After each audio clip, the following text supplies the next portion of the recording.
আজকে আমি দেখাবো বাটাবাটির ঝামেলা ছাড়াই কিভাবে পেঁয়াজু তৈরি করা যায় আর সেটা ফ্রোজিং করে রেখে দেওয়া যায় মাসের পর মাস। এত সহজ একটা পদ্ধতি দেখাবো যেটা দেখলে আপনারা অবাক হয়ে যাবেন। আসসালামু আলাইকুম, কেমন আছেন সবাই? আশা করি ভালো আছেন। আলহামদুলিল্লাহ, আমিও ভালো আছি। প্রথমে আমি এখানে 1 কাপের মতো ডাল নিয়ে নিয়েছি। এটা হচ্ছে মসুরির ডাল, আর কোনো রকমের ডালই লাগবে না, শুধু মসুরির ডাল দিলে হবে। মসুরির ডালটা আমি ভালো করে ধুয়ে নিয়েছি, আর তারপর অনেকক্ষণ ভিজিয়ে রেখেছি, প্রায় 2 ঘন্টার মতো। আর ভিজানোর পর দেখেন ডবল হয়ে গেছে। আর এখন এগুলোকে পানি থেকে ছেঁকে তুলে নিয়েছি। পানি যখন ভালোভাবে ঝরে গেছে তখন একটা বাটিতে নিয়ে নিলাম। তারপর দিয়ে দিলাম পরিমাণ মতো লবণ আর 1 টেবিল চামচ বেসন আর 1 টেবিল চামচ চালের গুঁড়া। বাস এতটুকুই দিয়েছি। এখন হাত দিয়ে ভালো করে চটকিয়ে চটকিয়ে এগুলো মিশিয়ে নেব। যখন আমি চটকাবো তখন দেখবেন যে অনেকটা শক্ত লাগবে। আস্তে আস্তে চটকাতে চটকাতে এটা একদম নরম হয়ে আসবে। এই তো কিছুটা লাগা লাগা হয়েছে। আর এখন দিয়ে দিব 1 মুঠ পরিমাণ পেঁয়াজ। আমি এখানে বড় সাইজের একটা পেঁয়াজ নিয়েছি। আর তারপর দিয়ে দিলাম 5-6টার মতো কাঁচামরিচ কুচি। আর তারপর ধনিয়া পাতা। আর এখন দিলাম রসুন বাটা, আদা বাটা। আর দিয়ে দিলাম একটু মরিচের গুঁড়ো, একটু হলুদের গুঁড়ো, আর একটু ধনিয়ার গুঁড়ো, আর একটু জিরের গুঁড়ো।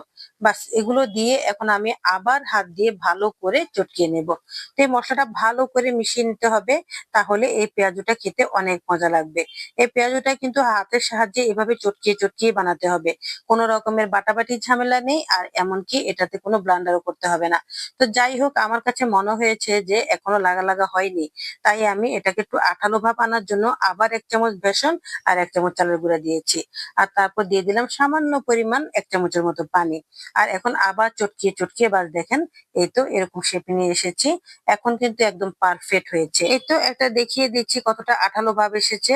তা আমি এখন ভালো করে হাতটা ধুয়ে তারপর হাতের সাহায্যে একটু বাটির সাথে চাপা দিয়ে এভাবে নিয়ে নিচ্ছি। আর নিয়ে নিয়ে এভাবে প্লেটে দিয়ে দিচ্ছি। এটা আমি ফ্রোজিং করে রেখে দেব। সত্যি বলতে এই পেঁয়াজুটা খেতে এত মজা হয়, এত ক্রিস্পি হয়, আপনি ভাবতেও পারবেন না যে এত মজা হয়। আর এই পেঁয়াজুটা কিন্তু আপনি ফ্রোজিং করে রেখে দিতে পারবেন মাসের পর মাস। কোন রকম নষ্ট হবে না। যখন ইচ্ছা তখন বের করে বাস গরম তেলে দিয়ে দিবেন, তাতে হয়ে যাবে। কয়েকটা পেঁয়াজু আমি ডিপ ফ্রিজে এটা শক্ত হওয়ার জন্য রেখে দিয়েছি। আর বাকিগুলো এখন আমি বানিয়ে নিচ্ছি। আমার বানানোর পরে দেখবেন যেটা কতটা ক্রিস্পি হয়েছে আর দেখতে কতটা সুন্দর লাগছে। খেতেও কিন্তু অসম্ভব মজা। অন্যান্য পেঁয়াজুর চাইতে এই পেঁয়াজুটা আমার কাছে বেশি ভালো লেগেছে। এই পেঁয়াজুটা বানাতে কোনো বাটাবাটির ঝামেলা নেই, এমনকি ব্লান্ডার করার ঝামেলা নেই। অনেকের আছে ব্লান্ডার নেই, তারা কিভাবে পেঁয়াজু খাবেন? এভাবে তারা পেঁয়াজু বানিয়ে খেতে পারেন। আর এটা সংরক্ষণ করে রেখেও দিতে পারেন। এখন একটা ভেঙে দেখাচ্ছি, দেখেন কতটা ক্রিস্পি হয়েছে আর কতটা শক্ত শক্ত হয়েছে। পেঁয়াজু কিন্তু সবসময় আমরা একটু শক্ত খেতে পছন্দ করি। তো যাই হোক, এখন এই যে আমি যে ফ্রোজিং করে রেখেছিলাম 3-4 ঘন্টা পর দেখেন বের করে নিয়ে এসেছি। একদমই শক্ত হয়ে গেছে। আর এগুলোকে এখন আমি একটা বক্সে ঢুকিয়ে রেখে দেবো। এই সহজ পদ্ধতিতে পেঁয়াজু বানিয়ে সংরক্ষণ করে রেখে দিতে পারেন মাসের পর মাস। যখন ইচ্ছা তখন বের করে বাস গরম তেলে দিয়ে ভেজে খেয়ে ফেলবেন।